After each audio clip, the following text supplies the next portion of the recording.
So if you simply look at the climate change impact on where we grow our food in America, New England has a very bright agricultural future.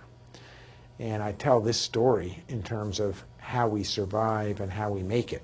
I'm convinced that as long as, obviously it's going to be growing locally produced food, which will also be sold to bigger markets in New York, Montreal, and Boston, all of which are 200 miles within us and hundreds of millions of people, tens of millions. Having said that, I give this example of dairy farming in Vermont.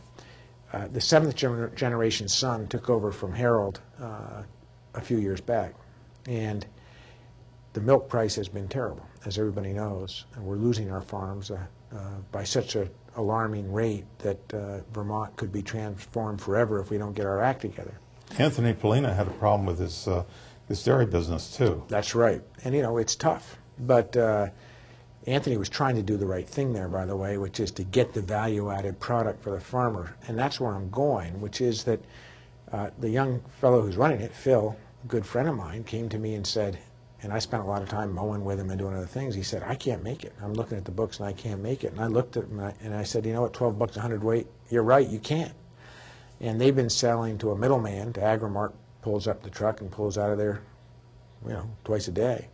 So long and short of it is, he sold the herd down from 80 to 70 or 80 down to roughly 30 and kept a bunch of heifers and said, I'll wait till it gets better and bring those back in, and bring the heifers online. Well, 3 or 4 weeks after he did that, two of the neighbors that I went to school with, Peter Dixon and David Major, who are cheese makers, came in and said, we're selling our cheese to Zabar's and these markets in New York, Boston, all over the country, and we can't keep up. We'll give you $30 a hundredweight for every single gallon of milk you can make for us.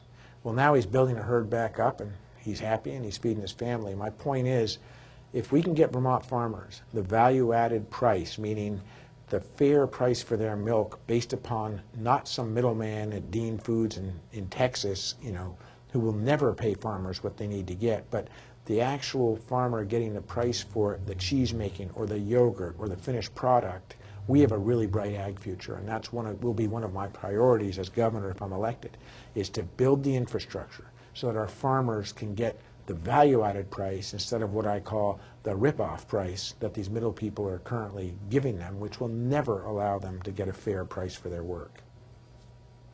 You'll have to create some sort of state agency to do that, won't you? Well, we don't need a bigger bureaucracy. We need the bureaucrats to do different things and be more creative. And, you know, I give this example because I think, you know, politicians always talk in platitudes and therefore they're not very believable. So I try to be specific. In Brattleboro right now, we have a company coming in from Germany called Commonwealth Yogurt. They're going to add 200 jobs to the Omega Optical business campus down there making yogurt. In order to do that, they want to be able to sell that yogurt as Vermont made. So they're desperately out right now looking for farmers in their radius, and they're going to have their own milk truck, and they're going to be hauling that milk to that yogurt plant, and therefore able to pay the value-added price, a fair price, to those farmers.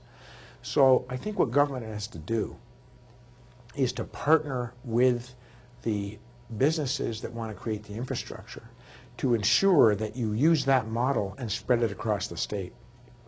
That within every dairy farming region, there is, whether it's yogurt, cheese, or other value-added products, the infrastructure so that we can create the entire product in Vermont and ship it out or sell it locally.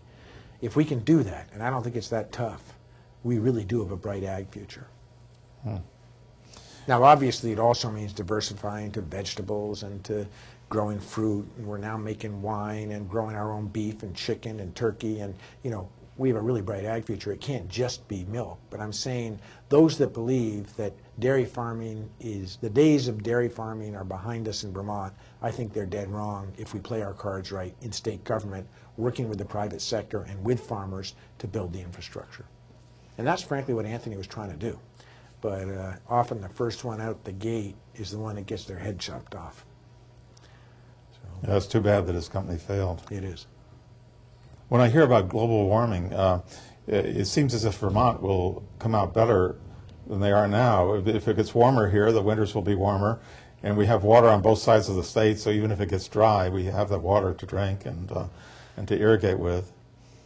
Well, you know, I think I'm surprised at how little thought we're giving to the effects of a changing climate on Vermont and on our economy and on our lifestyle. And one of the things that I really insisted on when I went back to government 4 years ago, because I'd been out, and you know, I was driving down the highway from having been elected Senate President again. After not having been in a legislature for 4 years, I hadn't walked into the building. Half the senators didn't know me, but those that knew me from the past voted for me, I guess, and I became Senate President. So I'm driving down the road, and Peter Shumlin, God bless him, because he's passed away since, calls me up and said, "So Peter, you've been out for 4 years, you're back as Senate President, people forgot who you are, you know, what's your priority?" And he expected me to say the things that politicians say. "Oh, I'm going to fix your property taxes, I'm going to pass health care, I'm going to improve our schools," all the things that we focus on. And instead I said, "Peter, I'm going to focus on climate change." And he said, "What?" I said, Peter, there's two reasons why this is sort of a big one to me. The first is I've seen what climate change has done to the land where I was born and raised in 50 years, because I'm getting to be an old man. And I can tell you it's devastating. If we don't change the way we do business and get off our addiction to oil immediately, the planet's going to be unlivable for future generations of human beings. That sort of seems like a big one to me. But I said the second piece is that's where the jobs are going to come from. That's where the economic opportunity is going to come from. And I was saying that as a business person, you got to be able to look forward and say, where are the opportunities? Well, the opportunities are in the extraordinary amount of money that's going to be made as we get off of oil and transform the way we lead our lives. He said, that's interesting. So we brought in, Emory Levins and a lot of experts on climate change, and had the entire legislature for 3 weeks every morning focus on climate change and just learning about its impact on Vermont and the globe. And the Doobie-Douglas team called that a batik issue. I think it's central to the economic development plan and to the future of Vermont. And as governor, I'm going to take the lessons that I learned from those 3 weeks and other learning that I've done since with me. But here are the facts. It's good news and it's bad news. The horrid news is that some of the things that we assume will always be true in Vermont probably won't be within the next 10 to 20 years. I'm not talking about 30 or 100. The Union of Concerned Scientists, again, says we're going to get New Jersey's climate in the next 15 years whether we like it or not. Even if we shut down every single oil burner, that's what we're stuck with. Well, what does that mean? What do we know about New Jersey that they don't have, that we do? They don't have maple trees. So the entire maple sugar industry is in peril. And I can tell you, it's moving from south to north. My sugar bush in back of the barn where I work used to be an extraordinarily beautiful sugar bush loaded with young rejuvenation of young trees. Right now, it's so loaded with buckthorn, which is an invasive species that's attacked my entire farm and, frankly, most of southeastern Vermont, that there is no young rejuvenation of young hardwood growth going on there. That's a real problem for Vermont's forest products industry. It's a real problem going forward for our sugar makers. Second, they also don't ski in New Jersey. Now, my county happens to depend upon skiing for its economy. We have Stratton, Mount Snow, Bromley just over the line, But they don't have any mountains in New Jersey. They have no mountains in New Jersey, but it's tough to ski on mountains that don't have snow. So, we have to look at that. What are we going to do to revive a tourist industry that may well not have the snow we have? I think back again to my favorite Vermont politician, George Aiken, the last governor from Putney. And this is what he said in his farewell address to the legislature in 1938, 1940, when he was leaving to go to the United States Senate, the seat that Bernie Sanders holds right now. He said, "Only Vermont could take 10 feet of snow and 10 below and turn it into economic opportunity."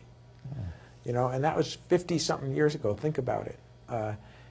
More than that. But here he is basically outlining Vermont's economic development plan for the next 50, 60 years. I mean, we have profited from the snow, the ski industry, the tourist industry, and everything that's been associated with that.